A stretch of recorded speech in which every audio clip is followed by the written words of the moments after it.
Hello friends, this is Alka Chaudhary and again I am here to welcome you in our channel, the Sniper Defense Academy, and today my topic is tenses. We already learned about the tenses from the beginning. हमारे teachers जो होते हैं वो tenses के बारे में बताते हैं. एक्चुअली जो टेंसेस होता है व्हाट इट इंडिकेट्स मीन्स कि जो आपका टेंसेस है वो किस चीज को इंडिकेट करता है. It indicates the time of the action. So, what is tenses? If we are just going through with the definition of the tenses, this is the tense may be defined as the form of the verb.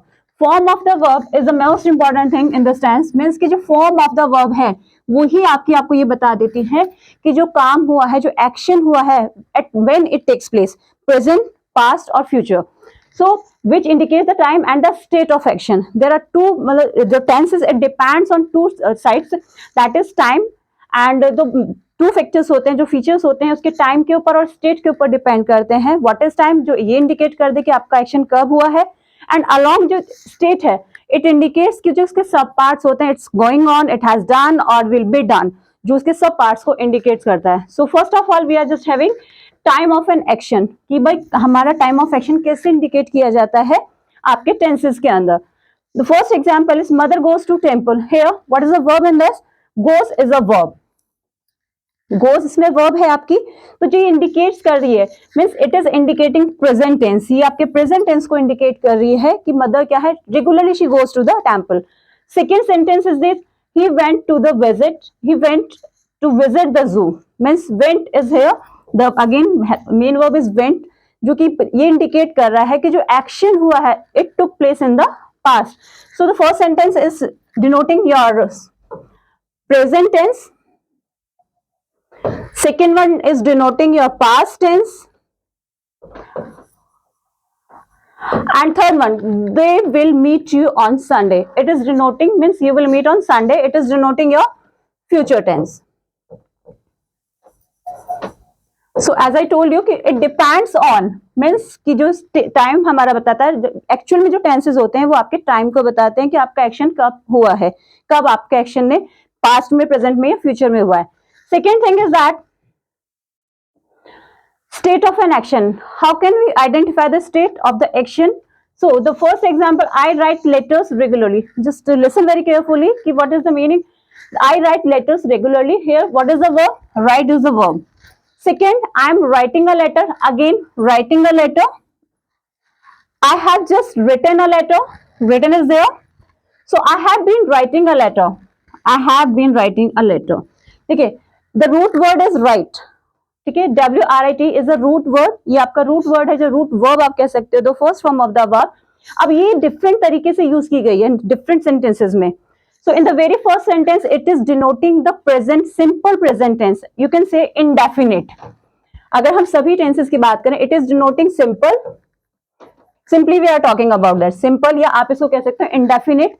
Second thing is I am writing a letter, means the work is in progress, the action is in progress continuously, it's going on, means at a particular time the action is going on.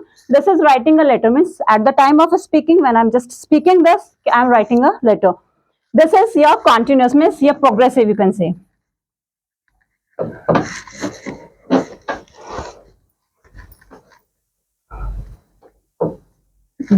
Sorry, this is continuous.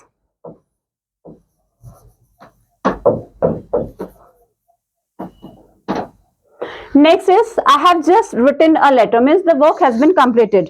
बस just before, जो just है बेटा, ये एक important चीज को indicate करता है. We will teach it, and यार जो perfect tenses पढ़ेंगे उसमें इसका ये adverb के तरीके से यूज होता है. This is telling कि means कि आपका done, work has been done. But we are not saying कि this past में ये चीज हो चुकी है, but it is just done. I have been writing, means you are writing the letter from the sometime before the writing the letter, and still you are writing the letter. कि आपने कुछ time पहले start किया था, you have just started it in the past and still you are writing. This is have been writing. It's your perfect continuous. So according to the state of an action, we can bifurcate या we can divide the tenses into 4 subparts. देखिए बेटा, हम लोगों ने पहले पढ़ा हमारे 3 main parts हुए टेंसेस के. The very first present tense, the second past tense and the third one is future tense. अब उन्हीं के सब पार्ट्स बनते हैं. Each and every tense has its own 4 sub parts. अगर मैं सभी की बात करूं तो ये 4 सब पार्ट सभी के साथ में होते हैं. We just added on. अगर हम पहले स्टार्टिंग में प्रेजेंट लगा देते हैं, that it become present indefinite. Second present continuous, present perfect, present perfect continuous. Along with that, उसके साथ साथ ही as we just going to say past indefinite, past continuous या progressive, past perfect and past perfect continuous. तो ये आपके parts और सब पार्ट्स की बात हमने की अभी. So now we are here. Next, ये मैंने अभी आपको बताया कि हमारे मेन जो पार्ट्स हैं, these are present tense, second one is past tense, third one is future tense. इन्हीं के सब पार्ट्स कैसे हो गए? अगर मैं बात करती हूँ आपकी, तो प्रेजेंट टेंस की हमारा हो गया प्रेजेंट इंडेफिनिट और या simple present. Second past tense, past indefinite और सिंपल पास्ट. सेम चीज इसी में सभी में फॉलो हो जाएगी. आप चारों को इसी तरीके से इंडिकेट कर सकते हैं. इंडिविजुअली भी इनको सेपरेटली आप लिख सकते हैं. तो these are the main parts and these are the sub parts of the tenses, right. Next is, अब आता है सबसे पहला जो हमारा पार्ट होता है, दैट इज हमारा टेंस भी होता है जो हमारा प्रेजेंट टेंस होता है, और उसी का सबसे फर्स्ट पार्ट होता है प्रेजेंट इंडेफिनिट टेंस. आप इसको सिंपल प्रेजेंट टेंस भी बोल सकते हो. मीन्स इसमें सिंपली आपकी बात की जाती है. And this I am just going to tell you कि what is the uses, mean functions क्या है इसके, हम सिंपल प्रेजेंट को कहां पर यूज करते हैं. सेकेंड थिंग इज कि how the sentence is formed in the simple present tense. तो very first thing is functions and uses. इसका पहला क्या है, जो आपका सिंपल प्रेजेंट टेंस है, actually denotes the habitual actions, daily activities, regular task, आपके रिचुअल्स, आपके कस्टम्स, डेली प्रैक्टिसेस. मीन्स हर वो काम, each and every task that you use in regularly, that is your habitual actions. Means जो आपकी habit में भी आ चुका है, एक पर्टिकुलर टाइम ड्यूरेशन के बाद वो रिपीटेड एक्शंस होते हैं. आपके कह सकते हो कि परमानेंट एक्शंस है. मीन्स कि they have to do that. Suppose जैसे आपका क्वार्टरली फी सबमिट होती है, this is also simple present tense. आप daily you get up early in the morning the 6 o'clock, this is your habitual action. I take bath at 8 o'clock, this is your habitual actions. तो जो भी काम आप regularly करते हो वो सब आपके सिंपल प्रेजेंट टेंस में चले जाते हैं. Means these are the permanent actions, right. Second thing is आपका आता है to express definite future arrangements. देखिए बेटा, ये थोड़ा सा बच्चों इसको कंफ्यूजन लगता है. डेफिनेट फ्यूचर अरेंजमेंट्स का मीनिंग क्या होता है? डेफिनेट फ्यूचर अरेंजमेंट मीन्स होता है कि you have decided something to do in the future and it's sure कि you will do that. Most probably क्या होता है, इसके टाइम टेबल से रिगार्डिंग और जो आपकी जर्नी से रिलेटेड होते हैं वो इसमें इंक्लूड किए जाते हैं, जैसे फिक्स टाइम टेबल और फिक्स प्रोग्राम. फॉर एग्जांपल, इसका एक मैं बहुत छोटा सा एग्जांपल देना चाहूंगी. सपोज हमने एक एग्जांपल लिया, प्राइम मिनिस्टर. एग्जांपल में इसका आपको बता देती हूँ. दिस प्राइम मिनिस्टर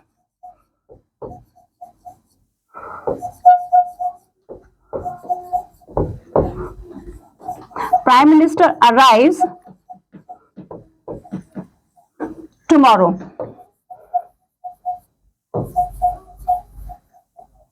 देखिए बेटा, जो फॉर्मेशन है ये आपकी प्राइम मिनिस्टर अराइव्स टुमारो, ये आपकी फॉर्मेशन है सिंपल प्रेजेंट टेंस की. बट देखिए, टुमारो इज ऑल्सो इंडिकेटिंग कि ये फ्यूचर की बात हो रही है. ऐसे सेंटेंसेस जो होते हैं कि जो फ्यूचर में होंगे, अब आप सोचिएगा भाई प्राइम मिनिस्टर का जो स्केड्यूल है वो तो चेंज नहीं होने वाला. It means it's a definite future. तो जो डेफिनेट फ्यूचर होता है, you can write it in future tense also, that will be also correct. But ये एक यूज होता है सिंपल प्रेजेंट टेंस का कि अगर आपका डेफिनेट फ्यूचर है, मींस 100% श्योर अबाउट दैट, तो आप उसको सिंपल प्रेजेंट टेंस में भी यूज कर सकते हो. नेक्स्ट आपका आता है exclamatory sentences begin with here and there. जो हमारे एक्सक्लेमेटरी सेंटेंसेस होते हैं, सपोज जिसमें हेयर और देयर का यूज करता है. एग्जाम्पल है here he comes, means at the time of speaking वो प्रोग्राम जो आपका टास्क है, जो एक्शन है वो हो रहा है, वो तभी आपका चल रहा है. जैसे अभी इनका हियर कम्स द बस, कि suppose I am just looking at the bus and it's coming to me. तो या वो कमिंग टू नियर मी, अरे कहते हैं ना कि अरे ये स्टेशन पे है, अगर बस आ गई. तो दिस इज, सपोज हम लोग बढ़ाते हुए भी मैं भी आपको बोलूं here we go, this is also आपका एक्सक्लेमेटरी सेंटेंस होता है जो हेयर से स्टार्ट हो रहा है, and it is used in the simple present tense. Next आपका आता है in vivid narratives as substitute for the simple past. ये इसको समझिएगा, substitute for the simple past क्या होता है. सपोज मैंने इसमें एग्जांपल इसीलिए आपके लिए, आप एग्जांपल से समझिएगा. मैंने एक दिया है रैंचो इन्वेंट्स वायरस. आप लोगों ने थर्ड इडियट देखी है, सभी ने देखी है. मैंने थर्ड इडियट देखी और मैं आपके अपने घर में आके अपने किसी को स्टोरी बता रही हूँ. I saw the movie earlier in the past में मैंने देखी है. अब मैं उसको क्या कर रही हूँ, नरेट कर रही हूँ. This is narration. तो जब उसको नरेट कर रही हूँ तो मैं क्या बोलती हूँ कि वो रेंचो आता है, उस रेंचो ने क्या किया था कि जो वायरस था वो इन्वेंट किया था। सेम थिंग मैंने आपकी जो मूवीज के टाइटल्स ही लिए हैं। सुल्तान फिल्म में होती है, जो जब आपकी अनुष्का जो एडमिट होती है तो सुल्तान वो अब से वहां से आता है अपने फील्ड से, एंड सडनली वो सीधा कहाँ जाता है कि हॉस्पिटल जाता है। तो immediately the sultan hurries to the hospital when he heard about the Anushka health issue, तो वो सीधा वहां जाता है। तो कोई चीज हमने पास्ट में की है and in present we are narrating that, तो this is also it included in a simple present tense, right. Next हमारे यूजेस आते हैं टू इंट्रोड्यूस कोटेशंस और सेज। हम लोग जो स्लोगन्स बोलते हैं किसी के भी, suppose Gandhi ji says do or die, John Keats says a thing of beauty is a joy forever. जो कोटेशंस होती हैं किसी की भी बोली हुई, उनको जो स्लोगन्स जो होते हैं, जो कोई पर्टिकुलर किसी पर्सन ने कहे, जो सेज हम लोग कहते हैं, दे आर ऑल्सो इंक्लूडेड, आपके सिंपल प्रेजेंट टेंस में ही उनको इंक्लूड किया जाता है, right. So in broadcast commentaries on sporting events, आप लोग कमेंट्रीज देखते होंगे जब आप क्रिकेट मैच देखते होंगे, तो मोस्ट प्रोबेबली इसमें मैक्सिमम क्या होता है, उसमें जो कमेंट्रीज होती हैं वो भी आपके सिंपल प्रेजेंट टेंस में आती है। Suppose Sachin Tendulkar hits the ball for the six, hits the ball for the six, it means आप समझिए कि यहाँ पे हिट्स क्या यूज रहा है, वर्ब के एंड में एस लग गया है, it is also simple present tense. तो एक क्विक रिवीजन आपको बता देती हूँ कि कौन कौन से इसके यूजेस हैं। सो दैट फंक्शंस में सबसे फर्स्ट हमारा क्या था कि जो हमारी डेली एक्टिविटीज होती हैं, हैबिचुअल एक्शंस हो गए, रेगुलर टास्क हो गए, आपके कस्टम्स हो गए, प्रैक्टिसेस हो गई, वो हर काम जो एक रिपीटेडली होता है, एक पर्टिकुलर टाइम के बाद रिपीट होता है, दैट इज ऑल्सो इंक्लूडेड आपका सिंपल प्रेजेंट टेंस। दूसरी चीज मैंने बताई डेफिनेट फ्यूचर के लिए वो यूज होता है, आपका कोई फ्यूचर अरेंजमेंट है। नेक्स्ट हो गया आपकी जो एक्सक्लेमेटरी सेंटेंसेस जो हेयर एंड देयर से स्टार्ट होते हैं। नेक्स्ट इज आपका विविड नरेशंस, मैंने बताया कि आप कोई पास्ट की चीज है उसको प्रेजेंट में डिक्लेयर कर रहे हो, बता रहे हो, नरेट कर रहे हो। एंड नेक्स्ट आपका था कि भाई आपकी कोटेशंस एंड द कमेंट्रीज। तो this is the use actually of the and the functions of the simple present tense. अब बात आती है कि चलो हमें पता तो चल गया कि इसमें ये हमें ऐसे करना है, अगर हम बात कर रहे हैं कि मैं डेली स्कूल जाता हूं तो ये हमारा सिंपल प्रेजेंट टेंस है, but how can I form a sentence with this, कि उसको मैं सेंटेंस फॉर्मेशन कैसे करूंगा। So for this I have a different slide. देखिए बेटा, इसमें हम लोग क्या करते हैं, पहली बात तो हमें ये समझना होता है कि इसमें रूट फॉर्म और ये सब चीजें क्या होती हैं। जो हमारा सिंपल प्रेजेंट टेंस है इसकी रूट फॉर्म में हमेशा यूज किया, देखिए प्रेजेंट में आपकी, इसको आप प्रेजेंट फॉर्म भी बोल सकते हो, रूट फॉर्म भी बोल सकते हो, फर्स्ट फॉर्म भी बोल सकते हो, टेक्निकल लैंग्वेज में इसको हम प्रेजेंट फॉर्म ही बोलते हैं। तो प्रेजेंट फॉर्म जो होती है वर्ब की फर्स्ट फॉर्म इसमें यूज होती है, किसके साथ में यूज होती है, हमारा फर्स्ट पर्सन, सेकंड पर्सन और थर्ड पर्सन प्लूरल के साथ में। फर्स्ट पर्सन यानी कि जो आपने प्रोनाउन पढ़े होंगे तो पर्सनल प्रोनाउन में आता है first person, second person and third person, उसमें हमारा यूज होता है फर्स्ट पर्सन प्रोनाउन, यानी आई के साथ में आपकी वर्ब की फर्स्ट फॉर्म ही यूज होगी। You are not going to add, you are not allowed to add s और ई एस। सेकेंड पर्सन हमारा यू होता है और थर्ड पर्सन हमारा होता है वी, सॉरी दे, और जो आपके जितने भी किसी का प्लूरल बन सकता है, दे हमारा प्लूरल में जाता है, राइट। नेक्स्ट आता है कि दूसरी चीज होती है, अगर we are talking about the third person singular number, हम थर्ड पर्सन के सिंगुलर नंबर की बात कर रहे हैं, किसी एक की भी बात कर रहे हैं, थर्ड पर्सन सिंगुलर कौन से हो गए, ही आपका हो गया, शी हो गया, इट हो गया, और किसी का नेम भी हो सकता है, कोई भी नाउन हो सकता है। तो the root form of the verb plus s और e s, this is the main difference between आप सिंगुलर में यूज कर रहे हो या प्लूरल में यूज कर रहे हो। प्लूरल में you are not going to add s और ई एस, जब आप सिंगुलर की बात करोगे तब आप उसके लिए थर्ड पर्सन सिंगुलर में एस और ई एस एड करोगे, किसमें, वर्ब की फर्स्ट फॉर्म में, यानी कि मेन रूट फॉर्म में। तो सबसे पहले हमारे जो टाइप्स ऑफ सेंटेंसेस हैं इसमें simple present sorry simple sentence की बात करती हूँ। जो हम सिंपल सेंटेंस बनाते हैं उसमें क्या होता है, देखिए सब्जेक्ट, सब्जेक्ट क्या होता है कि जिसके बारे में हम बात कर रहे हैं वो हमारा डूअर होता है, राइट। तो जो सब्जेक्ट है, सबसे पहले हम सब्जेक्ट लिखेंगे। अब वी हैव टू आइडेंटिफाई और सब्जेक्ट, हमें अपना सब्जेक्ट आइडेंटिफाई करना होगा। कैसे, कि हमें ये देखना है कि भाई हमारा वो फर्स्ट पर्सन तो नहीं है, हमारा वो सेकेंड पर्सन है, थर्ड पर्सन प्लूरल है या थर्ड पर्सन सिंगुलर है, राइट। तब आप उसमें क्या देखोगे कि उसके अकॉर्डिंग आप लोग क्या करोगे, वर्ब की फर्स्ट फॉर्म लगाओगे, राइट। अगर आपका सब्जेक्ट, यहां मैं बता देती हूँ कि अगर आपका सब्जेक्ट जो है सिंगुलर है, सपोज ये सिंगुलर है, तो आप वर्ब जो है ना बेटा, इसकी वर्ब की फर्स्ट फॉर्म के अंदर प्लस एस और e s according to the spelling आप ऐड करोगे, देन आपका object means rest of the part of का यूज हो जाएगा जो भी इसके बाद में होगा, राइट। ये वाला आप कह सकते हो, ये है अगर फर्स्ट फॉर्म सिर्फ यूज कर रहे हैं जब हमारा प्लूरल है, थर्ड पर्सन प्लूरल है, या फिर हमारा फर्स्ट पर्सन है या हमारा फिर सेकेंड पर्सन है, वहां पर हम सिंपल वर्ब की फर्स्ट फॉर्म यूज करेंगे।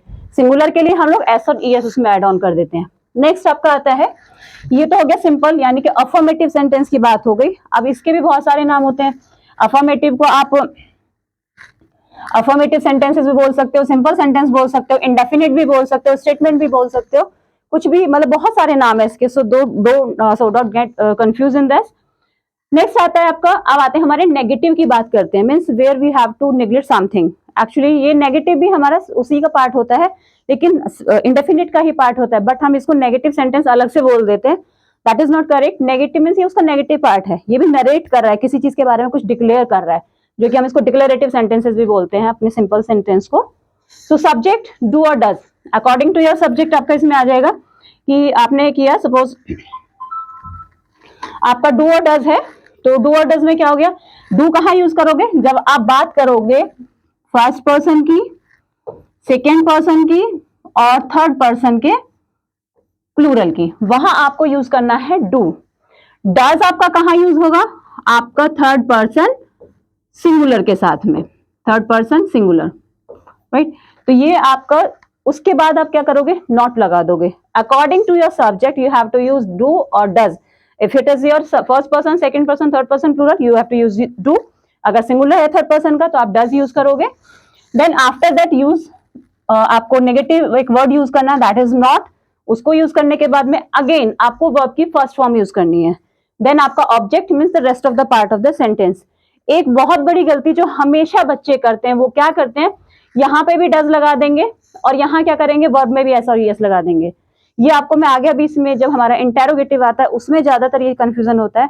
तो रिमेंबर बेटा, अगर आपने डज लगा दिया है, इस डज में जो हमारा ईएस आता है ना, एक्चुअली जो मेन फॉर्म है ना इसकी, ये हमारी डू ही है, ठीक है।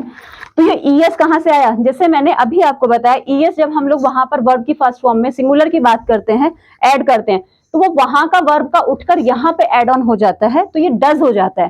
तो जब वहां से कोई चीज हटाकर हमने यहाँ ले आए, तो इट मीन्स यहाँ तो ब्लैंक हो गया ना। तो आपके नेगेटिव में भी बच्चे गलती करते हैं, इंटेरोगेटिव सेंटेंसेस बनाते हैं तब भी वो इस चीज को गलत कर देते हैं कि हमें उसमें डज भी यूज कर देंगे और साथ में वर्ब में एस और ईएस भी एड ऑन कर लेते हैं। तो ये चीज आपको नहीं करनी है, बहुत ध्यान से इस चीज को कीजिएगा, राइट। अब आते हैं इसके बाद आपका interrogative means when you are just going to ask the questions, वो आपका इंटेरोगेटिव सेंटेंसेस होते हैं। इंटेरोगेटिव भी बेटा देखिए आपके दो टाइप के होते हैं। The very first yes no type questions होते हैं, जिसमें आपको हेल्पिंग वर्ब से आपको सेंटेंस स्टार्ट करना होता है। सेकेंड आपके नरेटिव या डिस्क्रिप्टिव कह सकते हो, where you are just going to use आपका क्वेश्चन वर्ड उसमें एडेड होता है, कि क्वेश्चन वर्ड में व्हाट भी हो सकता है, डब्ल्यू फैमिली भी हो सकती है, आपकी एच फैमिली भी हो सकती है, हाउ भी हो सकता है, व्हेन भी हो सकता है, वेयर मीन्स कि time you have to answer in your own words.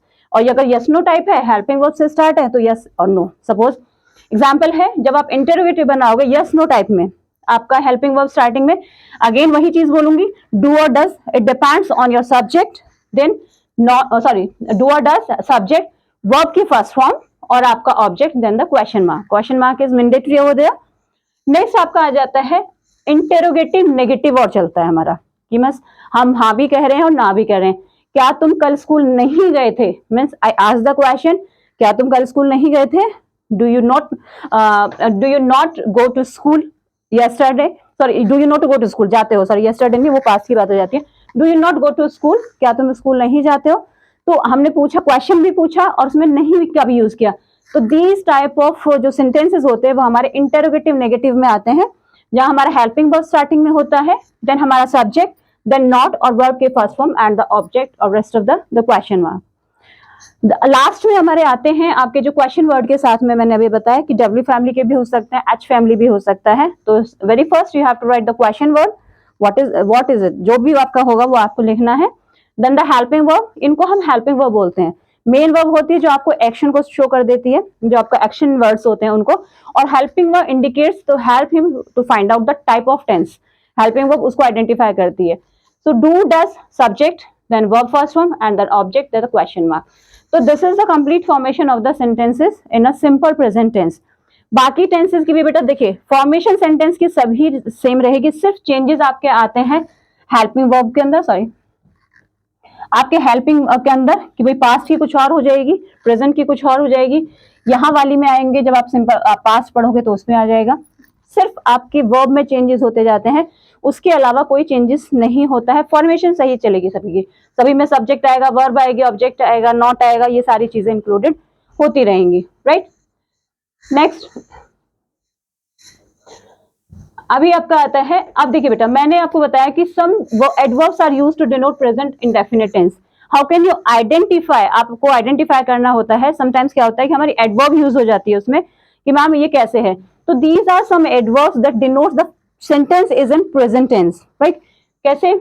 Often use होता है, I often use to use mobile at night, रात में यूज करती हूँ, ऑफन का यूज हो गया। I often go to temple, right.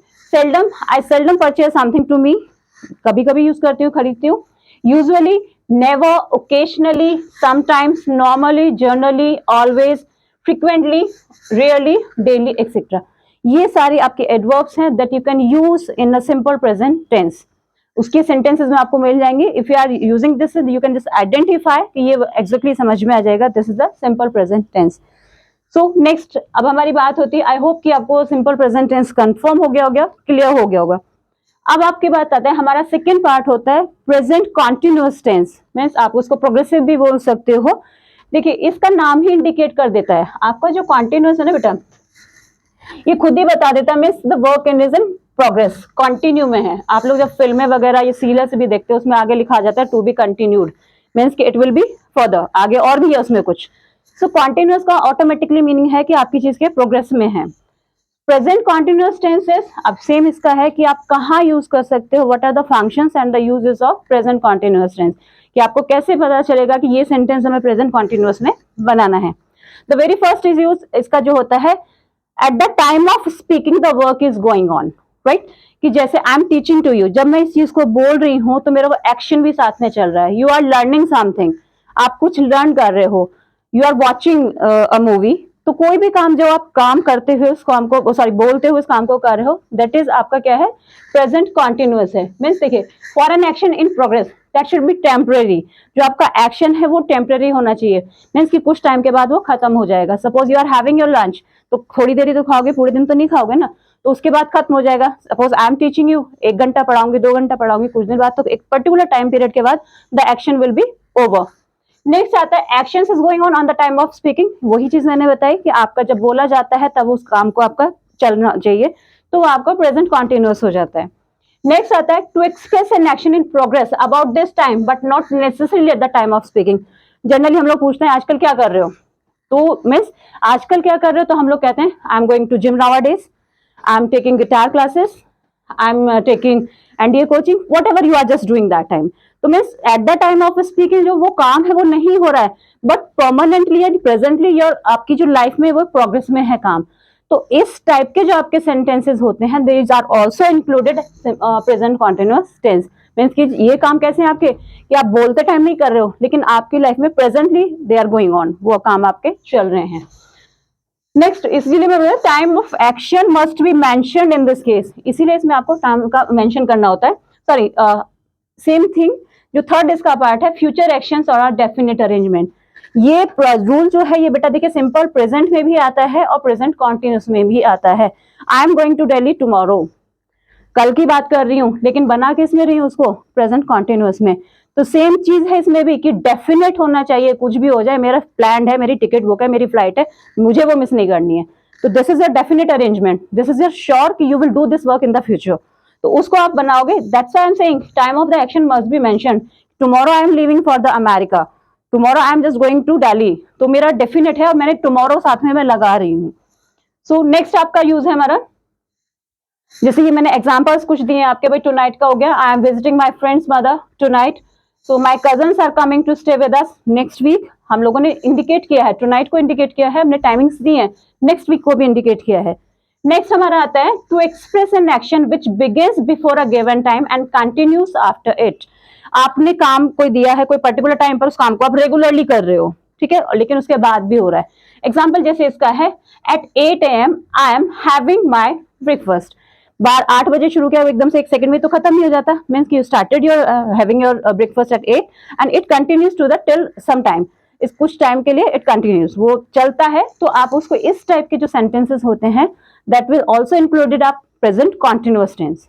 Next हमारा आता है to express some undesirable habit. Undesirable का मतलब इनसे कि दीज आर कंसिडर इमोरल, मतलब आपको वो अच्छी नहीं लगती हैं. जो मोरालिटी की बात की जाए कि भाई नैतिकता की अगर मैं कहूँ तो वो चीजें सुनने में अच्छी नहीं लगती हैं. अगर किसी मोस्टली क्रिटिसाइजिंग वाली फॉर्म में आती हैं, जो नेगेटिव ट्रेट्स होते हैं, किसी की डिस्क्वालिटीज होती हैं. अनडिजायरेबल का मतलब यहाँ पर उसी से है. जैसे example you will get this, he is always criticising people unnecessarily. He is always criticising people unnecessary, मतलब उसकी एक आदत है भाई, हमेशा जब देखो लोगों की बात, किसी का भी नाम लो और वो उसको क्रिटिसाइज करना शुरू कर देता है. It's a bad habit. Means undesirable का मतलब होता है कि जिसको एक्सेप्ट नहीं किया जा सकता. वो अपने में तो चलो इंसान के सबकी होती है, बट दूसरे के अंदर वो अगर डिस्क्वालिटी है तो कह रहे यार जब देखो वो किसी की बुराई करता रहता है, जब देखो वो झूठ बोलता रहता है. तो ये अनडिजायरेबल हैबिट्स हैं हमारी, that are not consider as a good manners. So this type के जो सेंटेंसेस हैं ये आपके इसमें इंक्लूड होते हैं. नेक्स्ट आपका है formation of sentences. As I told you, simple present tense में भी मैंने यही बताया कि फॉर्मेशन जो कैसे होती है सेंटेंसेस की, वही है. फॉर्मेशन सेम रहेगी, सिर्फ चेंज किस में होगा, आपकी हेल्पिंग वर्ब में चेंज होगा और आपकी मेन वर्ब में चेंज होगा. अब इसमें क्या होता है, कॉन्टिन्यूअस है. देखिए इज एम आर आपको इसमें as a helping verb use होगी. इज एम आर कॉन्टिन्यूअस की वर्ब्स हैं और आईएनजी हमेशा इंडिकेट कर देगा the work is in the progress. जहां आपका आईएनजी आ जाए ना, वहां समझ लीजिएगा या तो वो क्या है, जेरंड है, या वो कहीं ना कहीं आपका कॉन्टिन्यूअस को डिनोट कर रहा है. जब हेल्पिंग वर्ब के साथ में आता है तो डेफिनेटली वो किसी ना किसी पार्ट के कॉन्टिन्यूअस को डिनोट करता है. राइट. नेक्स्ट है सब्जेक्ट. हम इसमें लेते हैं इज, आर और am. According to your subject you have to choose your helping verb. If your subject is singular, then you have to use is. If your subject is plural, then you have to use are. And if your subject is I, first person, then you are going to use am. Along with that, verb first form with ing. Verb की first form जो होती है, जो आपकी root form होती है, present form में you just going to add ing and then object. This is the formation of simple sentence, declarative sentence, affirmative, what you want to say. That is. इसके बाद हमारा सेकेंड टाइप के होते हैं negative. मैंने present में भी बताया था उसको, सिंपल प्रेजेंट में भी. नेगेटिव में आपका क्या होता है, you are just going to add only not after the helping verb. Formation फिर बोल रही बेटा वही होगी. एक बार आप इसको अपने माइंड में सेट कर लोगे ना, तो just change the helping verb and the main verb, आपका सेंटेंस बन जाएगा. सब्जेक्ट हो गया is am are according to your subject, then just write the not, verb first form with ING and your object. This is your negative sentence. Same happens with आपका किस में होता है, इंटेरोगेटिव में. We are just going to ask the questions. वो चीज पहले भी बताई. There are to types of interrogative, the yes no type and आपके डिस्क्रिप्टिव, जिसमें आपको आंसर्स करने होते हैं. अगर आपका है यस नो टाइप है, then you have to start the sentence with the helping verb. Just write the helping verb, then the subject, then verb first form ING, then the object and the last question mark. It indicates, the question mark indicates that you are asking the questions. If you are not putting the question mark at the last, it will incorrect. Right? Same cheese. This one is yes. Next है आपकी question word. मैंने वही चीज बताई अभी. Question word आ गया, आपकी helping verb आ गई, subject, verb first form ING, object और देन क्वेश्चन वर्ड. इसमें क्या होगा, आपको इस क्वेश्चन का आंसर करना होगा. मीन्स क्वेश्चन वर्ड का व्हाट, वेयर, व्हेन, हाउ, कुछ भी. आपका डब्ल्यू फैमिली भी हो सकता है, आपका एच फैमिली भी हो सकता है. तो according to this you have to frame a questions. Question interrogative negative वही चीज है कि आप लोग क्वेश्चन भी पूछोगे. Along with that you are just going to add, इसमें क्या होता है आपका ऑब्जेक्ट, सॉरी नॉट भी एड ऑन हो जाता है.